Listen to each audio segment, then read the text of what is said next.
और वो विक्रम के पास जाकर बोला, आप यहाँ पे क्या कर रहे हैं? वैसे शनाया पैसे का इंतजाम आसानी से कर लेंगे, लेकिन आपने ये सोचा है यंग मास्टर कि ये सब अपने आप कैसे हो गया? यह एक्सीडेंट तुम्हारे पापा के कहने पर ही करवाया गया है। हिम्मत कैसे हुई ये करवाने की? आदित्य रायजादा की हिम्मत इतनी ज्यादा है कि उनके एक इशारे पर शेयर मार्केट हिल सकता है। ये तो एक मामूली सा एक्सीडेंट है। ये आपने सही नहीं किया और इसकी कीमत आपको चुकानी ही होगी।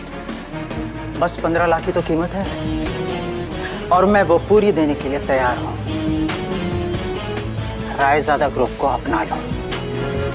वैसे भी इस कंपनी के सामने 15 लाख ऊंट के मुंह में जीरे समान है। ये पैसे तो तुम्हें देने ही होंगे, लेकिन अंकल के एक्सीडेंट का हिसाब मैं बाद में लूंगा, लेकिन तुम्हारी बात कभी नहीं मानूंगा। वैसे भी अगर मैं तुम्हें पैसे ना दूं तो तुम्हारा काम रुकेगा नहीं। शनाया है तुम्हारे पास, क्यों? लेकिन सोचो, अगर शनाया को यह पता चल जाए कि रायजादा खानदान के साथ ताल्लुक होना ही इस एक्सीडेंट की वजह है, तो क्या वो तुम्हें माफ करेगी? हाँ? तुम्हारा ये जो रिश्ता है धीरे धीरे सही हो रहा है, वो पूरी तरह खत्म हो जाएगा। सच में विक्रम ने बड़ी ही शातिर चाल चली थी और आहान को ये अफसोस हो रहा था कि अभी तक वो इस साजिश को समझ क्यों नहीं पाया था। और हाँ, तुमने अगर ना की तो तुम जानते हो अपने पिताजी को, ये सब यहाँ नहीं रुकने वाला। शनाया भी है ना। अब ऐसा कुछ नहीं करेंगे जिससे शनाया या उसकी फैमिली और मुसीबत में है। मैं आपकी बात मानने को तैयार हूं, लेकिन हाँ, ये बात बाहर नहीं आनी चाहिए कि मैं कौन हूं। और ये सब मेरी वजह से हुआ है।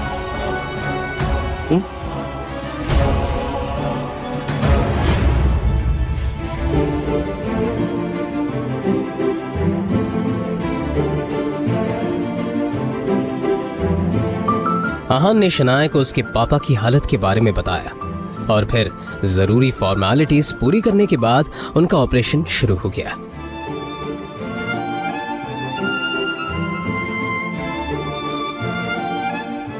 कुछ देर में डॉक्टर ने खबर सुनाई थी कि अब शेखर की हालत ठीक है।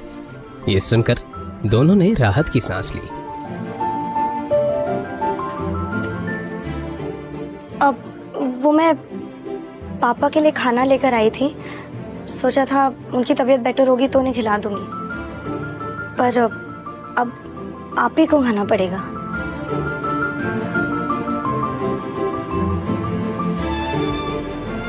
अब भिंडी की सब्जी है। आहान को सच में भूख लगी थी। उसने टिफिन खोला तो अंदर भिंडी की सब्जी रखी हुई थी जो आहान को बहुत पसंद थी। तभी उसे शनाया की बात याद आई कि उसने खाना पापा के लिए बनाया था, मगर उसके पापा शेखर को तो भिंडी से सख्त नफरत थी। मतलब साफ था कि शनाया ने ये खाना आहान के लिए बनाया था। पापा, मैं क्या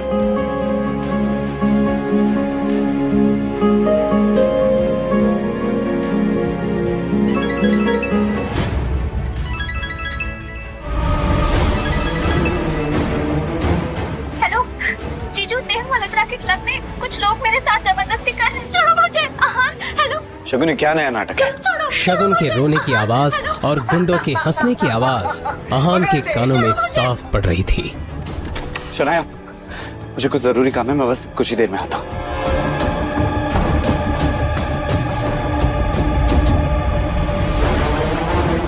जैसे ही आहान देव मल्होत्रा के क्लब में पहुंचा तो वहां कोई भी नहीं था। पूरा क्लब खाली था। उसे किसी साजिश की बू आ रही थी। धड़कते दिल से आहान थोड़ा और अंदर बढ़ा कि तभी पीछे से किसी ने हाथ में रुमाल लेकर उसके नाक को तेजी से दबा दिया।